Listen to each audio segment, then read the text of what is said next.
आपको क्या लगता है कि ये लोकतंत्र हमारा बच रहा है? क्या लगता है आपको? हमारे साथ जो हुआ वो इररिलेवेंट है। हम स्टूडेंट्स के साथ हैं और उनकी आवाज उठा रहे हैं। स्टूडेंट्स के साथ जो हुआ वो आप ही बताइए, सही है कि गलत है? बच्चे हैं सारे, प्रोटेस्ट कर रहे हैं, कोई ऐसे प्रोटेस्ट नहीं है, जेन्युइन इशू है, जेन्युइन प्रॉब्लम है। सारे इस देश के सारे माँ बाप जानते हैं, इस देश के सारे स्टूडेंट्स जानते हैं, इस देश के सारी टीचर्स भी जानती हैं, सब जानते हैं। तो एक जेन्युइन मामला है, जेन्युइन इशू है, उस पे स्टूडेंट सिर्फ अपना अधिकार मांग रहे हैं और कुछ नहीं मांग रहे हैं। वो सिर्फ ये कह रहे हैं हमें अपना अधिकार दो। हमें कब, आप हर एग्जाम को क्या पेपर लीक करा रहे हो? बच्चे इतना संघर्ष करके पढ़ाई करते हैं, अपने लिए एक फ्यूचर देखते हैं, आप उस फ्यूचर को बिगाड़ रहे हो।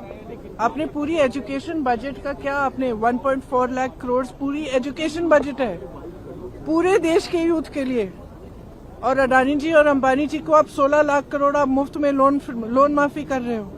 किसानों को कुछ नहीं, गरीबों को कुछ नहीं, स्टूडेंट्स को कुछ नहीं, और ऊपर से स्टूडेंट्स को इतना खर्चना पड़ रहा है, फैमिलीज को इतना खर्चना पड़ रहा है, लोन लेते हैं। सिर्फ नीट के एग्जाम में जो 22 लाख फैमिलीज हैं उनका खर्चा 1.32 लाख करोड़ है, almost equal to education budget. तो स्टूडेंट्स की जेन्युइन स्ट्रगल है, जेन्युइन समस्या है। वो सिंपली कह रहे हैं हमसे बात करो, हमारे लिए सिस्टम, हमारा सिस्टम बदलो। ये सिस्टम चल नहीं रहा है, टूटा हुआ सिस्टम है, सब जानते हैं टूटा हुआ सिस्टम है। जिसके बच्चे हैं, किसी भी क्लास का हो, किसी भी वर्ग का हो, जिसके बच्चे वो जानता है कि बच्चों पे क्या बीतती है जब एग्जाम देते हैं।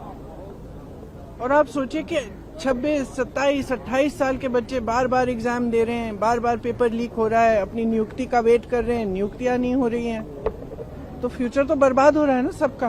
ऊपर से आप जॉब्स क्रिएट नहीं कर रहे हो। प्रदर्शन को अलोकतांत्रिक बता रहे हैं। हमारा प्रोटेस्ट अलोकतांत्रिक है। लोकतंत्र में सबसे बड़ी चीज क्या होती है? फ्रीडम ऑफ एक्सप्रेशन और right to protest, peaceful protest. इसमें कुछ अलोकतांत्रिक बात नहीं है। अलोकतांत्रिक ये है जो यहाँ इस सदन में हो रहा है, जो सड़कों पे हो रहा है। सदन में आप चर्चा नहीं करते, एलओपी को बोलने नहीं देते, ऑपोजिशन लीडर्स को बोलने नहीं देते, वो बोलने के लिए उठते हैं, आप चुप कर लेते हो। स्पीकर साहब खुद कह रहे हैं कि मुझे सरकार से पूछना है कि आप लोग डिस्कस कर सकते हो कि नहीं। ये क्या है? ये लोकतंत्र बचा ही नहीं है, सिर्फ आप ही पूछ रहे हैं मैडम ये question.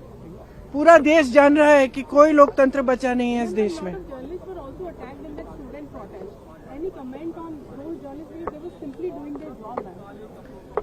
Look, it's very clear. We are against violence. We have always been. This is the ideology of our party. It's the ideology of our nation. Mahatma Gandhi fought for freedom. It was a unique revolution in which there was zero violence on their part. And I have heard the protesters and students and all also saying that they are not going to be violent. So if people have got hurt, police people have got hurt, or journalists have also got hurt along with the students, it's unfortunate. But please be truthful when you present it to the public. Because what we are seeing is that the students are being attacked mercilessly. They are being beaten with lathis, they are being tear gassed, girls are being treated in an obnoxious manner, their clothes are being torn off.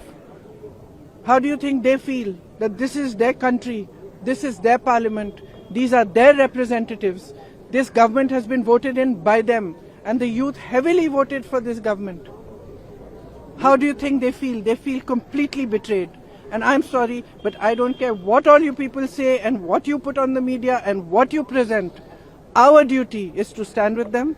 Our duty is to raise our voice in their support, and our duty is to fight for our democracy, and we will do it.